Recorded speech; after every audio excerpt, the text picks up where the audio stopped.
വലിയ അനുഗ്രഹമായി മാറിക്കൊണ്ടിരിക്കുന്ന ബ്ലൂമിംഗ് ബഡ്സിന്റെ പുതിയൊരു എപ്പിസോഡിലേക്ക് എല്ലാ കൂട്ടുകാർക്കും സ്വാഗതം. Welcome to blooming buds. കുഞ്ഞു കുഞ്ഞു ഉദാഹരണങ്ങളിലൂടെ വലിയ കാര്യങ്ങൾ നമ്മോട് പറഞ്ഞു തരുന്ന നമ്മുടെ പ്രിയപ്പെട്ട സുനിത സിസ്റ്റർ ക്രിസ്തു എങ്ങനെ സ്നേഹമായി മാറി എന്ന വിഷയത്തെക്കുറിച്ചാണ് ഇന്ന് നമ്മോട് പങ്കുവയ്ക്കുന്നത്. അപ്പം നമ്മുടെ ഫസ്റ്റ് സെഗ്മെന്റിലേക്ക് പോകാം, തേൻമൊഴികൾ.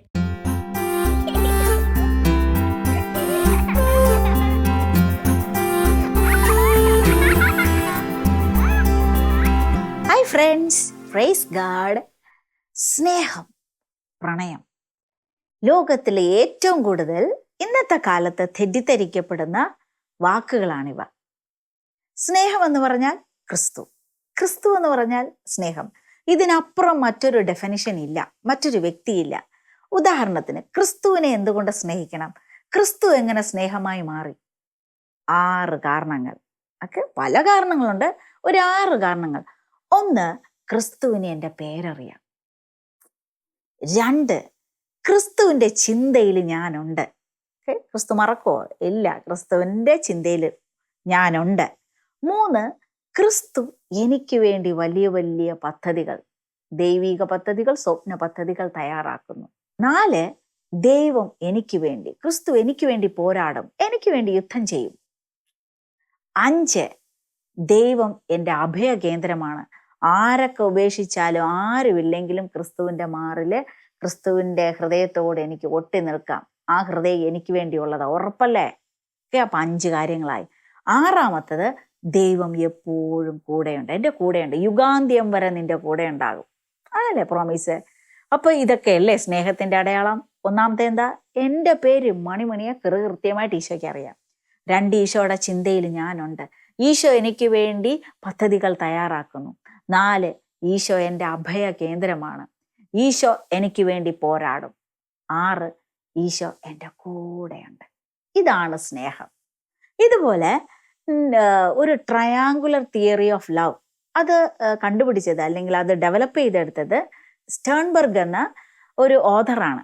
അപ്പൊ അദ്ദേഹം പറയുന്നത്, സ്നേഹം എടുത്താൽ പലതരത്തിലുള്ള സ്നേഹമുണ്ട് അല്ലെ? സത്യസന്ധയായിട്ടുള്ള സ്നേഹമുണ്ട്, നെയിം സേക്ക് ഉണ്ട്, ഹൈ ബൈ സ്നേഹമുണ്ട്, ഹൃദയം തുറന്ന് സ്നേഹിക്കുന്ന ആത്മാർത്ഥമായ സ്നേഹമുണ്ട്. അങ്ങനെ പല പല സ്നേഹങ്ങളുണ്ട്. പക്ഷെ യഥാർത്ഥമായ പ്യുവർ ലവ്, അതിന് 3 കാര്യങ്ങൾ വേണം. 1, ഇൻറ്റിമസി. ഇൻറ്റിമസി എന്ന് പറഞ്ഞ ഒരു ക്ലോസ്നെസ്, ഒരു ബോണ്ടിങ്, ഹൃദയം തമ്മിലുള്ള ഒരു ബന്ധം, ഒരു കണക്റ്റഡ് കെമിസ്ട്രി എന്നൊക്കെ പറയുന്നില്ലേ, ഈ സംഭവം വേണം. 2ാമത്തെന്ന് പറയണം പാഷൻ. പാഷൻ എന്ന് പറഞ്ഞാൽ നമുക്ക് ശാരീരികമായിട്ടുള്ള ഒരു അട്രാക്ഷൻ വേണം. അതിൽ റൊമാൻസ് അതൊക്കെ വരും. 3ാമത്തത് കമ്മിറ്റ്മെന്റ്. ഇന്നുണ്ട്, നാളെ ഹൈ ബൈ പറഞ്ഞ് പൊട്ടിച്ച് തേച്ചിട്ട് പോണതല്ല. കമ്മിറ്റ്മെന്റ്, നിത്യമായിട്ട് എന്നും കൂടെയുണ്ട്, ലോങ് ലാസ്റ്റിംഗ്. ഇതാണ് ഈ 3 സാധനങ്ങൾ വരുമ്പോഴാണ് സ്നേഹമാവുന്നത്. അത് നമ്മുടെ ഈശോയ്ക്കില്ലേ? ഈശോട്ട് നോക്കുമ്പോഴേ ഈശോയ്ക്ക് പക്ക A+ ആണ്. ഇനി ബൈബിളിൽ ഒരു പെൺകുട്ടിയെ പറ്റി പറയുന്നുണ്ട്. സുന്ദരിയാണ്, വെട്ടിക്കയാണ്. പക്ഷെ അവൾ ആ ശരീരം കൊണ്ട് അവൾ ഒത്തിരി പേരെ വഴിതെറ്റിച്ചിട്ടുണ്ട്. എന്നിട്ട് അവൾക്ക് ഒത്തിരി സന്തോഷമൊന്നും കിട്ടിയിട്ടില്ല. എത്രമാത്രം ഓടി ഓടി ദാഹിച്ച് പോയിട്ടും അവളുടെ ദാഹം ഇതുവരെ ശമിച്ചിട്ടില്ല. ആ പെൺകുട്ടി ആരായിരിക്കും? ശരീരം കൊണ്ട് പാപം ചെയ്ത 2 പെൺകുട്ടികൾ സിസ്റ്ററിന്റെ മനസ്സിൽ വരുന്നുണ്ട്. ഒന്ന് സമറിയക്കാരത്തി, 2ാമത്തത് മേരി മഗ്ദലന മറിയം. ആരാ? മഗ്ദലന മറിയം. ഈ മഗ്ദലന മറിയം ഈശോയെ കണ്ടുമുട്ടിയപ്പോൾ അവൾ സത്യസന്ധമായിട്ട് ഈശോയെ സ്നേഹിക്കാൻ തുടങ്ങിയപ്പോൾ, ഈശോയുടെ സ്നേഹം, ആത്മാർത്ഥ സ്നേഹം കണ്ടപ്പോൾ അവളുടെ ലൈഫിന് ഒരു U-ടേൺ ഉണ്ടായി. അവളുടെ റേഞ്ച് മാറി. അവളുടെ ജീവിതത്തിൽ പരിപൂർണമായിട്ടുള്ള ഒരു ഷിഫ്റ്റ് ഉണ്ടായി, ഒരു മാറ്റം ഉണ്ടായി. അപ്പൊ അവൾ എന്താ ചെയ്തത്? അവളുടെ വീട്ടിൽ ഒരുപക്ഷെ പരമ്പരാഗതമായി കൈമാറിയിട്ടുള്ളതാകാം വിലയേറിയ സുഗന്ധക്കൂട്ട്. അവളുടെ ബെസ്റ്റാണ്. അവൾക്ക് ഇത്രയും സമ്പാദ്യം കൊണ്ട് ഉണ്ടാക്കിയ സംഭവമാണ്. പക്ഷെ അതും കൊണ്ട് അവൾ പതിയെ ദൈവത്തിന്റെ അടുത്ത് വന്നു, കാലിലിട്ട് പുരട്ടി. സ്നേഹക്കൂടുതൽ കൊണ്ടാണ്, അവളുടെ സ്നേഹം അറിയിച്ചതാണ് അത് പുരട്ടി. അപ്പം യൂദാസും മറ്റു പലരും ഒക്കെ പരിഹസിച്ചു, ഇതൊക്കെ ആവശ്യമുണ്ടോ? അവളെ കുറ്റപ്പെടുത്തി. പക്ഷെ അവളൊന്നും മൈൻഡ് ചെയ്തില്ല. ഈശോയെ സ്നേഹിക്കുന്നതിൽ ഒരു വിട്ടുവീഴ്ചയും കാണിച്ചില്ല. ഇനി അടുത്ത് എന്നാ ചെയ്തു? ഈശോയെ പിടിക്കപ്പെട്ടു. ഈശോയെ കുരിശുമരത്തിൽ തറയ്ക്കാൻ വേണ്ടി കൊണ്ടുപോകണം. അപ്പം എല്ലാവരും വളരെ കരഞ്ഞുകൊണ്ട് പല മൂലകളിലായിരിക്കും. പക്ഷെ ധൈര്യസമേതം ഈശോയ്ക്ക് വേണ്ടി ചാകാനും റെഡിയായിട്ട് അവൾ കൂടെ പോകുന്നു. സ്നേഹം അറിയിച്ചു. ഇനി അടുത്ത് ഈശോയെ അടക്കി. കല്ലറയിൽ അതിരാവിലെ പരവരാ നേരം വെളുക്കുന്നതേ ഉള്ളൂ. ആ സമയത്ത് അവൾ പോയി ആ ദൈവത്തിന് മരിച്ചു, ഇനി കയ്യിൽ ഇല്ല.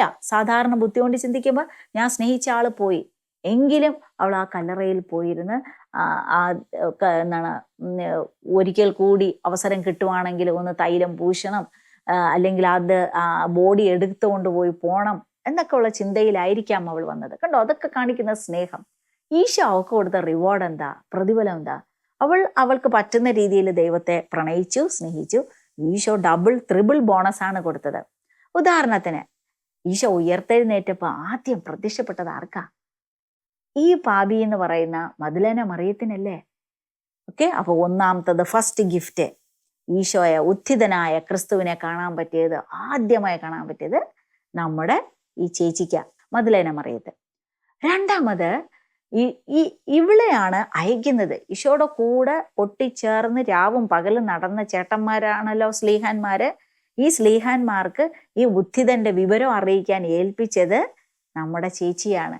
ഓക്കെ, അപ്പൊ സ്ലീഹാന്മാരുടെ സ്ലീഹ, അയക്കപ്പെട്ടവരുടെ അയക്കപ്പെട്ടവൾ എന്നാ പറയുന്നത്. ഓക്കെ, അപ്പൊ രണ്ടാമത്തത് വിശിഷ്ടമായ സമ്മാനം കൊടുത്തു. മൂന്നാമത്തത് ജൂലൈ 22 ഈ മേരി മഗ്ദലേനത്തെ വിശുദ്ധയാക്കുകയും ജൂലൈ 22 സഭ ആരാധനക്രമത്തിൽ അവളെ ഉൾപ്പെടുത്തി അവളോട് നമ്മൾ മാധ്യസ്ഥം യാചിച്ച് പ്രാർത്ഥിക്കുകയും ചെയ്യുന്നു.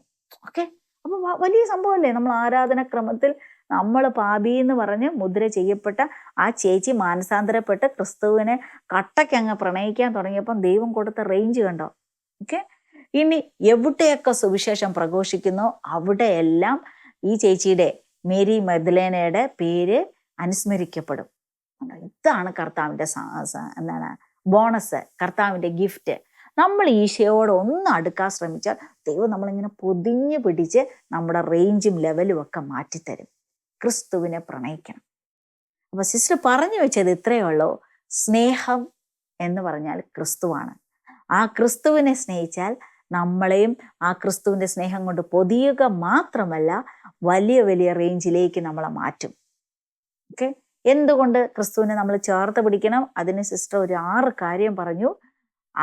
അതുകൊണ്ട് ഈശോയെ ചേർത്ത് പിടിച്ച് ഇതിനപ്പുറം ഒക്കെ ഉണ്ട്. പക്ഷെ നമ്മൾ 6 കാര്യങ്ങൾ ചിന്തിച്ചു, നമ്മളെ പറ്റി ഓർക്കുന്ന ഒരാളല്ലേ നമുക്ക് എപ്പോഴും വേണ്ടത്, നമ്മളെ സ്നേഹിക്കുന്ന, ചേർത്ത് പിടിക്കുന്ന.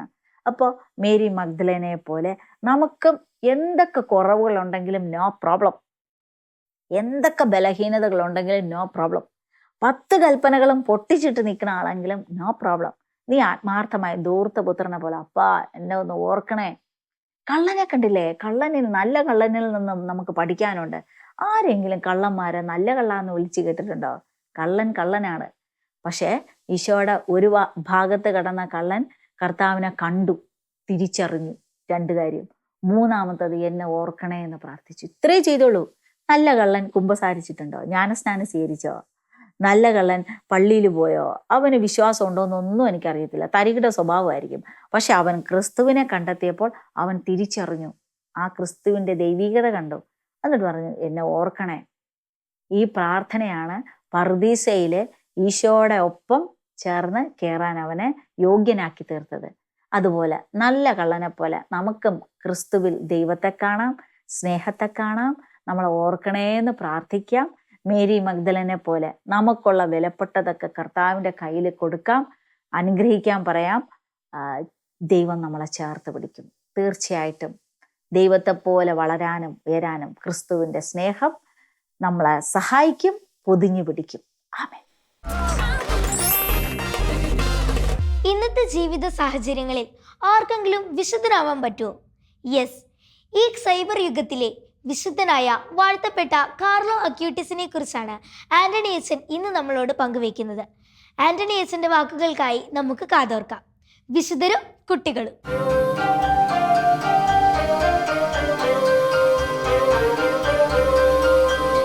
സ്നേഹമുള്ള കുട്ടികളെ, വിശുദ്ധരും കുട്ടികളും എന്ന ഈ പ്രോഗ്രാമിലേക്ക് ഒരിക്കൽ കൂടി സ്വാഗതം. ഇന്ന് നമ്മൾ പഠിക്കുന്ന പ്രധാനപ്പെട്ട കാര്യം ഒറിജിനൽ ആകണം എന്നതാണ്. അതിൻ്റെ മറുപുറം എന്താണ്? ഡ്യൂപ്ലിക്കേറ്റ് ആകരുത്, അല്ലെങ്കിൽ ഫോട്ടോ കോപ്പികളാകരുത് എന്നുള്ളതാണ്. ഇത് ഞാൻ പറയുന്നതല്ല, വാഴ്ത്തപ്പെട്ടവനായിട്ടുള്ള ഒരു കുട്ടി പറയുന്ന കാര്യമാണ്. ഇങ്ങനെയാണ് ആ വാചകം. എല്ലാവരും ഒറിജിനലായി സൃഷ്ടിക്കപ്പെടുന്നു. കുട്ടികളെ ശ്രദ്ധിച്ച് കേൾക്കണം. എല്ലാവരും ഒറിജിനലായി സൃഷ്ടിക്കപ്പെടുന്നു. പക്ഷേ മറ്റുള്ളവരെ അനുകരിച്ച് വെറും ഫോട്ടോസ്റ്റാറ്റ് കോപ്പികളായി ജീവിതം അവസാനിപ്പിക്കുന്നു. എല്ലാവരും ഒറിജിനലായി സൃഷ്ടിക്കപ്പെടുന്നു. എന്നാൽ മറ്റുള്ളവരെ അനുകരിച്ച് വെറും ഫോട്ടോസ്റ്റാറ്റ് കോപ്പികളായി ജീവിതം അവസാനിപ്പിക്കുന്നു.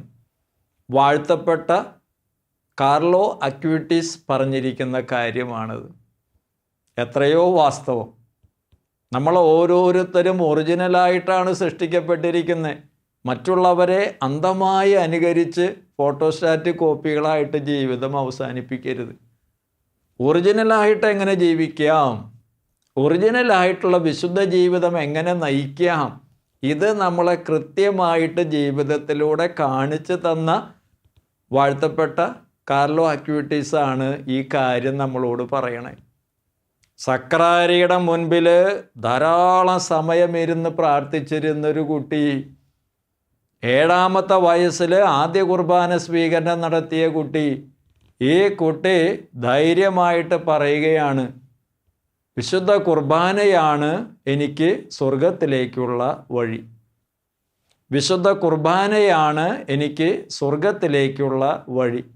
വളരെ വ്യക്തമായും കൃത്യമായും ഈ കുട്ടി കാര്യങ്ങൾ അറിഞ്ഞിരിക്കുകയാണ്. വിശുദ്ധ കുർബാനയ്ക്ക് വലിയ പ്രാധാന്യം കൊടുത്ത വാഴ്ത്തപ്പെട്ടവനാണ് കാർലോ അക്വിറ്റീസ്. സക്രാരിയുടെ മുൻപിൽ നിരന്തരമായിട്ട് ഇരുന്ന് ഈശോയോട് സംസാരിച്ച് കിട്ടുന്ന പ്രചോദനമനുസരിച്ച് ഒറിജിനലായിട്ട് ജീവിച്ചു എന്നുള്ളതാണ് ഈ കുട്ടി ചെയ്ത വൻ കാര്യം. തൻ്റെ കഴിവ് ഏത് മേഖലയിലാണ് എന്ന് ഈ കുട്ടി തിരിച്ചറിഞ്ഞു. അത് കമ്പ്യൂട്ടർ മേഖലയിലാണ്. കമ്പ്യൂട്ടറിലെ പരിജ്ഞാനം അത് ദൈവനാമത്തിൽ ഉപകരിപ്പിച്ചു എന്നതാണ് ഈ കുട്ടിയുടെ ക്രെഡിറ്റ്. കമ്പ്യൂട്ടറിലുള്ള തൻ്റെ പരിജ്ഞാനം അത് ഈശോയോടുള്ള സ്നേഹത്തെ പ്രതി താൻ തന്നെ രൂപപ്പെടുത്തിയെടുക്കുകയാണ്. ഒരു വെബ്സൈറ്റ് അനേകർ രൂപപ്പെടുത്തിയെടുക്കാറുണ്ട്. അത് കച്ചവടത്തിനായിട്ടും അവരുടെ പരസ്യങ്ങൾക്കായിട്ടും ഒക്കെ അവർ ചെയ്യുന്നുണ്ട്. എന്നാൽ കാർലോ അക്വിറ്റീസിൻ്റെ പ്രത്യേകത എന്താണ്? ഈശോയോടുള്ള സ്നേഹത്തെ പ്രതി ഒരു വെബ്സൈറ്റ് രൂപപ്പെടുത്തിയെടുക്കുകയാണ്. അതിനകത്ത് കൊടുത്തിരിക്കുന്ന കാര്യങ്ങൾ എന്താണ്? ദിവ്യകാരുണ്യ അത്ഭുതങ്ങളാണ് അതിനകത്തൊക്കെ ക്രോഡീകരിച്ചിരിക്കുന്നത്. ഔദ്യോഗികമായിട്ട് സഭ പ്രഖ്യാപിച്ചിരിക്കുന്ന, ഇത് അത്ഭുതമാണ് എന്ന് സ്ഥിരീകരിച്ചിരിക്കുന്ന 136 അത്ഭുതങ്ങളാണ് ഈ കുട്ടി തൻ്റെ വെബ്സൈറ്റിൽ വ്യക്തമായും കൃത്യമായും ആളുകൾക്ക് മനസ്സിലാകത്തക്ക രീതിയിൽ ക്രോഡീകരിച്ചിരിക്കണം. ഇത് ചെയ്യുമ്പോൾ വിശുദ്ധ ജീവിതത്തിന് ആക്കം കിട്ടും. അതുകൊണ്ട് തന്നെയാണ് വാഴ്ത്തപ്പെട്ട കാർലോ അക്വിറ്റീസ് പറയേണ്ടത് എന്താണ്? ദിവ്യകാരുണ്യം ഓരോ പ്രാവശ്യം സ്വീകരിക്കുമ്പോഴും നാം ക്രിസ്തുവിനോട് കൂടുതൽ അടുക്കുന്നു. ദിവ്യകാരുണ്യം ഓരോ പ്രാവശ്യം സ്വീകരിക്കും തോറും നാം ക്രിസ്തുവിനോട് കൂടുതൽ അടുക്കുന്നു. ഇത് ഈ കുട്ടിയുടെ അനുഭവമാണത്. ഇങ്ങനെ ഒറിജിനലായിട്ട് ജീവിക്കുക എന്ന് പറഞ്ഞാൽ അത് ധന്യമായിട്ടുള്ളൊരു ജീവിതമാണ്. ആരെയെങ്കിലും അന്ധമായി അനുകരിച്ച് ഫോട്ടോസ്റ്റാറ്റ് കോപ്പികളായിട്ട് മാറുകയല്ല. വിശുദ്ധ ഡോൺ ബോസ്കോയെക്കുറിച്ച് നമ്മൾ എന്താ പഠിച്ചത്? മാന്ത്രിക വിദ്യകൾ, ജാലവിദ്യകൾ, കൺകെട്ടുകൾ, ഇങ്ങനെയുള്ള സംഗതികളൊക്കെ പഠിച്ച് അത് ഉപകാരപ്പെടുത്തിക്കൊണ്ട് അതിലൂടെ എങ്ങനെയാണ് പ്രാർത്ഥനയിലേക്ക് യുവാക്കളെ നയിക്കുക, അവരുടെ സ്വഭാവത്തിൽ വ്യത്യാസങ്ങൾ വരുത്തുക, അതൊക്കെയാണ് വിശുദ്ധ ഡോൺ ബോസ്കോ ശ്രദ്ധ കേന്ദ്രീകരിച്ചതെങ്കിൽ ധന്യനായിട്ടുള്ള അല്ലെങ്കിൽ വാഴ്ത്തപ്പെട്ടവനായ കാർലോ അക്വിറ്റീസ് ചെയ്യുന്നത് എന്താണ്? തൻ്റെ കഴിവ് ഏത് മേഖലയിലാണ്? അത് കമ്പ്യൂട്ടറിലാണ്. ഈ കമ്പ്യൂട്ടർ പരിജ്ഞാനം ഈശോയോടുള്ള സ്നേഹത്തെ പ്രതി അത് വെബ്സൈറ്റ് ഉണ്ടാക്കുകയും 136 അത്ഭുതങ്ങൾ, ദിവ്യകാരുണ്യ അത്ഭുതങ്ങൾ സഭ അംഗീകരിച്ചിട്ടുള്ളത് ക്രോഡീകരിച്ച് ഇത് ലോകമെമ്പാടുമുള്ള ദൈവഭക്തർക്ക് വളരെയേറെ വളരാനായിട്ട് ഉതകുന്ന രീതിയിൽ ക്രോഡീകരിക്കാനായിട്ട് ഈ കുട്ടിക്ക് സാധിച്ചു. ഇതൊരു ബിസിനസ്സായിട്ട് ചെയ്യല്ല. അങ്ങനെ ചെയ്യുന്ന വ്യക്തിയാണെങ്കിൽ സക്രാരിയുടെ മുൻപിൽ മണിക്കൂറുകൾ ഇരിക്കില്ല. സക്രാരിയുടെ മുൻപിൽ മണിക്കൂറുകൾ ഇരുന്ന് ഈശോയോടുള്ള സ്നേഹം അനുഭവിച്ച ഈ കുട്ടി പറയുകയാണ്, നമ്മളെല്ലാവരും ഒറിജിനലാകണം. എല്ലാവരും ഒറിജിനലായി സൃഷ്ടിക്കപ്പെടുന്നു. എന്നാൽ മറ്റുള്ളവരെ അനുകരിച്ച് നമ്മൾ വെറും ഫോട്ടോസ്റ്റാറ്റ് കോപ്പികളായി ജീവിതം അവസാനിപ്പിക്കുന്നു. അതൊരു ദുരന്തമാണ്. ഒറിജിനലായിട്ട് ജീവിക്കാൻ, വിശുദ്ധ ജീവിതം എന്ന് പറഞ്ഞാൽ ഫോട്ടോസ്റ്റാറ്റ് കോപ്പികളല്ല, ഒറിജിനലായിട്ട് ജീവിക്കുക. നല്ല ദൈവം നമ്മളെ ഓരോരുത്തരെയും ഒറിജിനലായിട്ടാണ് സൃഷ്ടിച്ചിരിക്കുന്നത്. അതിൽ നിലനിൽക്കാനായിട്ട് നമുക്ക് ലഭിച്ചിരിക്കുന്ന കഴിവ് കമ്പ്യൂട്ടറിൻ്റെ മേഖലയിലാണെങ്കിലും ഏത് മേഖലയിലാണെങ്കിലും ഈശോയുടെ നാമത്തിൽ ഉപകാരപ്പെടുത്തിക്കൊണ്ട് വിശുദ്ധ ജീവിതം നയിക്കാൻ സാധിക്കുമാറാകട്ടെ. ഇനി നമുക്ക് ദാനിയേൽ പ്രവാചകന്റെ ജീവിതത്തിലെ ഒരു സംഭവകഥ കേട്ടാലോ? അത് പറയാനായി നമ്മുടെ കൂടെ എത്തിയിരിക്കുന്നത് സാവിയോ സിനീഷ് ആണ്. അപ്പൊ നമുക്ക് പോകാം നമ്മുടെ തേർഡ് സെഗ്മെന്റ്, ബ്ലൂമിംഗ് ടാലൻസ്.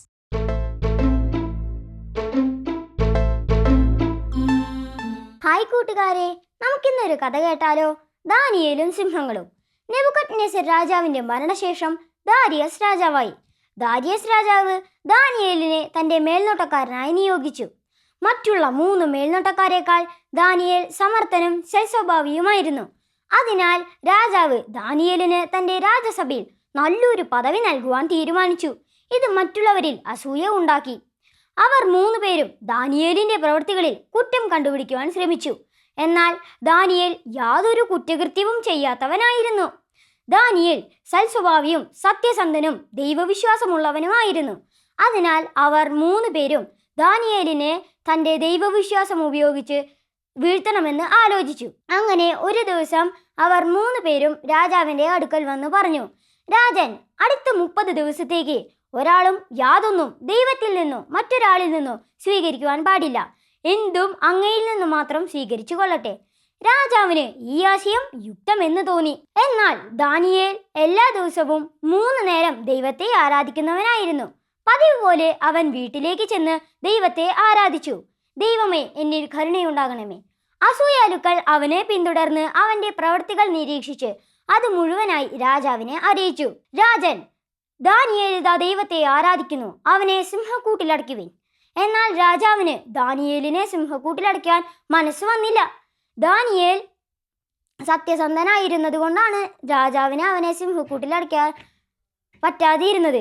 എന്നാൽ താൻ പുറപ്പെടുവിച്ച ആജ്ഞയെ പിൻവലിക്കുവാനും ആവാത്ത അവസ്ഥ. വേറൊരു മാർഗവുമില്ലാത്തതിനാൽ രാജാവ് ദാനിയേലിനെ സിംഹക്കൂട്ടിലടയ്ക്കുവാൻ കൽപ്പിച്ചു. ദാനിയേൽ, നീ ആരെ ആരാധിക്കുന്നുവോ അവൻ നിന്നെ രക്ഷിക്കട്ടെ. അന്ന് രാത്രി മുഴുവനും രാജാവിന് ദാനിയേലിനെ കുറിച്ചോർത്ത് ഉറക്കം വന്നില്ല. അടുത്ത ദിവസം രാജാവ് സിംഹഗുഹയിലേക്ക് പോയി. എന്നിട്ട് ദാനിയേലിനോട് ചോദിച്ചു, ദാനിയേൽ, ദാനിയേൽ, നീ ആരാധിക്കുന്ന നിന്റെ ദൈവം നിന്നെ രക്ഷിച്ചോ? അതേ രാജൻ, ഞാൻ ആരാധിക്കുന്ന ദൈവം തൻ്റെ ദൂതന്മാരെ അയച്ച് സിംഹങ്ങളുടെ വായ് വലിഞ്ഞു കെട്ടി. അങ്ങനെ സിംഹങ്ങളുടെ കയ്യിൽ നിന്ന് എന്നെ രക്ഷിച്ചു. രാജാവിന് അളവറ്റ സന്തോഷമായി. രാജാവ് ഉടൻ തന്നെ ഭടന്മാരോട് പറഞ്ഞു, ദാനിയേലിനെ സിംഹങ്ങളുടെ കൂട്ടിൽ നിന്ന് പുറത്തു കൊണ്ടുവരുവിൻ. പകരം 3 മേൽനോട്ടക്കാരെ സിംഹത്തിന്റെ ഗുഹയ്ക്കുള്ളിൽ അടയ്ക്കുവിൻ.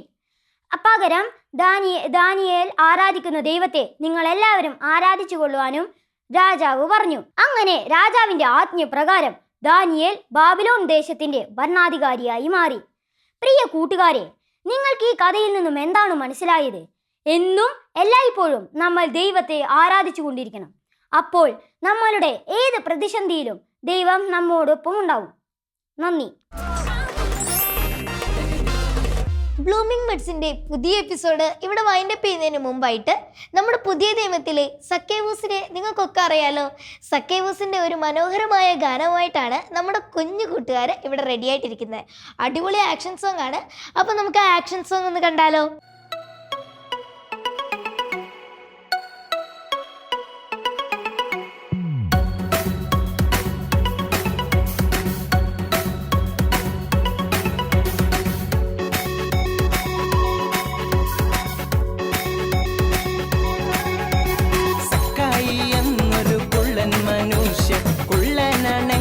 അവനാളൊരു പുലിയ എത്താത്ത കൊമ്പുള്ള കാട്ടത്തി മുകളിൽ വലിഞ്ഞും പിടിച്ചും കേറിയില്ലേ. എത്താത്ത കൊമ്പുള്ള കാട്ടത്തി മുകളിൽ വലിഞ്ഞും പിടിച്ചും കേറിയില്ലേ. തന്നാനേ തനനാനേ തനനാനേ തനനാനേ തന്നാനേ തനനാനേ തനനാ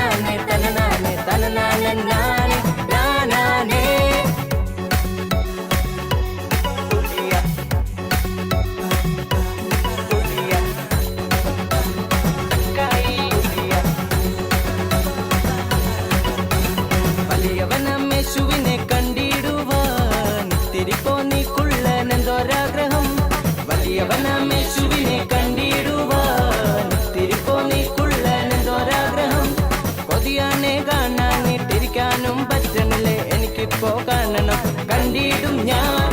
കൊതിയാണേ കാണാനിട്ടിരിക്കാനും പറ്റണില്ലേ, എനിക്കിപ്പോ കാണണം. കണ്ടിടും ഞാൻ തന്നാനേ തനനാനേ തനനാനേ തനനാനേ തന്നാനേ തനനാനേ തനനാനേ തനനാനേ തനനാനേ നാനാനേ.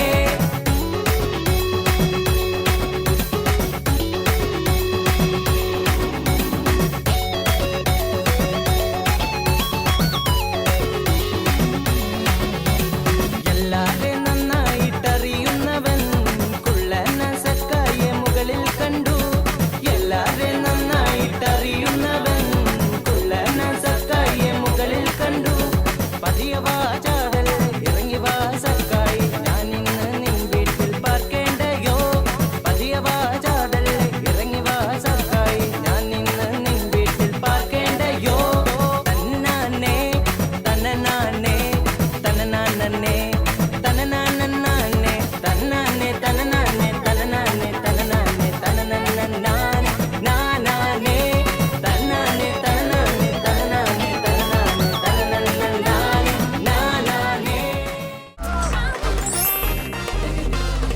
Action song അടിപൊളിയായിരുന്നില്ലേ? ഇന്നത്തെ എപ്പിസോഡും എല്ലാവർക്കും ഇഷ്ടമായല്ലോ. അടുത്ത എപ്പിസോഡിൽ വീണ്ടും കാണാം. അതുവരെ ഈശോയുടെ കൂടെ ആയിരിക്കാം, ഈശോയുടെ ഒപ്പമായിരിക്കാം. It's me Medha. God bless you all. By.